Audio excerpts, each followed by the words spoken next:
Nesta aula, você verá uma forma um pouco melhor de buscar dados em arrays, que é a busca sequencial com sentinela. Ela apresenta algumas melhorias em relação à busca sequencial simples que a gente viu na aula passada. Se você não assistiu ao vídeo sobre busca sequencial simples, assista-o. Tem uma sugestão aparecendo aqui no canto superior deste vídeo e também tem um link para ele na descrição do vídeo. Na busca sequencial simples, o que acontecia? Vamos supor que nós queremos buscar o elemento 10 neste vetor. A cada passo, eu tenho que verificar duas coisas: se o vetor não acabou e se eu encontrei o elemento. Então, o índice aqui inicialmente está apontando para o índice 0 do meu vetor, e nesta posição 0 eu verifico essas duas coisas. Terminei o meu vetor? Não. O elemento é igual ao que eu estou buscando? Não. Então, passo para a próxima. Terminei o meu vetor? Não. O elemento 2 é igual ao que eu estou buscando? Não. Então, passo para a próxima. E assim sucessivamente, até neste caso eu chegar aqui onde está o 10, que é o elemento que eu estou buscando. A busca sequencial, então, para quando eu encontro o elemento ou quando eu chego ao final do vetor. Note que a cada passo eu tenho que testar duas coisas. E se a gente não precisasse testar se a gente já chegou ao final do vetor todas as vezes? Imagine que eu tenha um vetor com 8 lugares como este daqui. E se a gente reservasse um lugar a mais neste vetor, e então ele passaria a ter 9 lugares, indexados de 0 a 8, e neste lugar aqui, a gente não colocasse elementos do vetor, mas sim o elemento que será buscado. É essa a ideia do sentinela. Portanto, a busca sequencial com sentinela reserva uma posição a mais no vetor para colocar a chave de busca nesta posição. E qual é a vantagem disso? Bom, vamos supor que nós queremos buscar o elemento 9 neste vetor. 9 não está no vetor.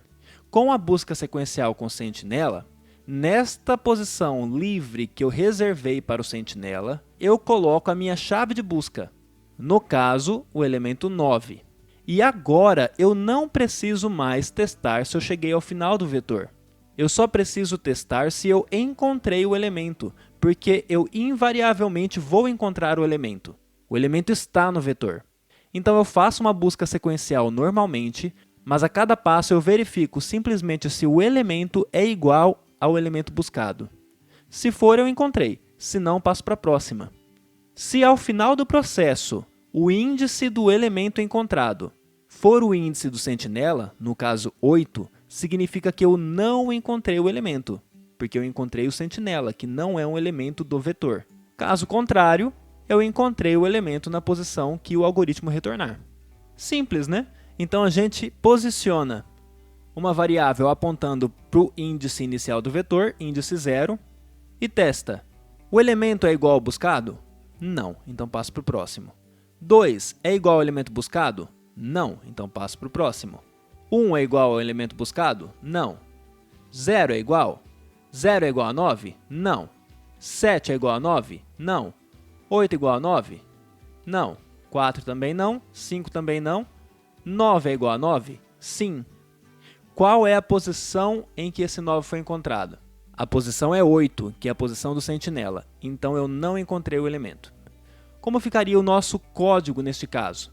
A gente posiciona o índice na posição 0, e na posição n-1, tamanho do vetor -1, ou seja, lá na última posição dele, a gente coloca a chave. Essa daqui vai ser a posição do sentinela.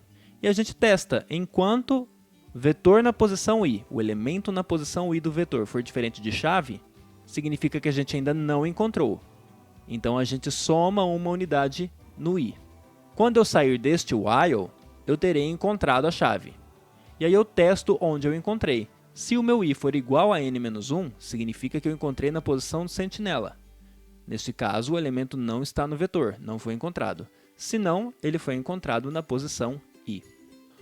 Olhando para o código-fonte da aula passada, como a gente poderia alterá-lo para que ele tivesse essa lógica da busca com sentinela? Nós tínhamos um vetor de até 20 posições e a gente perguntava para o usuário quantos elementos ele gostaria de adicionar ao vetor. Ele poderia, por exemplo, adicionar 4 elementos e a gente teria 16 elementos livres. O que eu faço então? Eu tenho que reservar uma posição para o meu sentinela. Neste caso, a minha posição de sentinela será a minha própria variável posição livre. Eu explico com mais detalhes isso daqui no vídeo passado, então assista ao vídeo passado. Inicialmente, o meu vetor está vazio, então a minha sentinela está na posição 0. Vou colocar aqui, ó, posição do sentinela. Aqui estou simplesmente inicializando o vetor. O usuário informa quantos elementos ele quer colocar no vetor. Insiro os elementos. E repare que neste meu programa, a posição do sentinela, ela fica variando, né? Ela é a primeira posição livre do meu vetor. É melhor eu trabalhar assim do que eu simplesmente colocar a posição do sentinela lá na posição n-1 do vetor. Porque se o vetor tiver, por exemplo, 20 lugares, como eu tenho aqui, e o usuário tiver informado só 4, para que eu vou buscar até o 20º elemento para encontrar a chave no sentinela? Eu posso colocar o sentinela já depois dos 4 elementos válidos do vetor, na posição 4 do vetor, portanto. O usuário informa a chave de busca e aqui eu tenho que mudar, né?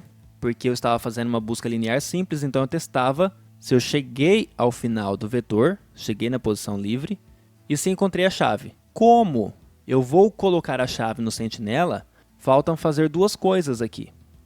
Vou alterar este código. E quais são as duas coisas que eu tenho que fazer?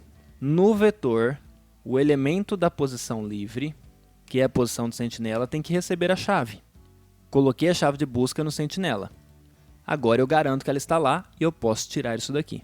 Ao sair do vetor, se o índice for a posição livre, que é a posição do sentinela, o elemento não foi encontrado, senão ele foi encontrado na posição I. Vamos testar? Informa a quantidade de elementos que você deseja adicionar ao vetor. Vou adicionar 5. Os 5 elementos são 2, 5, 4, 3 e 0. Informa o elemento a ser buscado, quero buscar o elemento 3. Ele foi encontrado na posição 3 do vetor. Posição 0, posição 1, 2, 3. Está correto. Agora vamos buscar um elemento que não está no vetor. 5 elementos, 6, 5, 2, 10 e 8. Quero buscar 25. O elemento não foi encontrado. E é isso, pessoal. Então a busca com sentinela é melhor do que a busca linear simples, porque ao invés de fazer duas comparações a cada passo no laço de repetição, ela faz apenas uma comparação. Se você gostou desse vídeo, se inscreva no canal, clique em gostei aqui embaixo e compartilhe o vídeo com seus amigos. Não se esqueça também de ativar o sininho de notificações para ficar por dentro dos nossos novos conteúdos. Um abraço e bons estudos!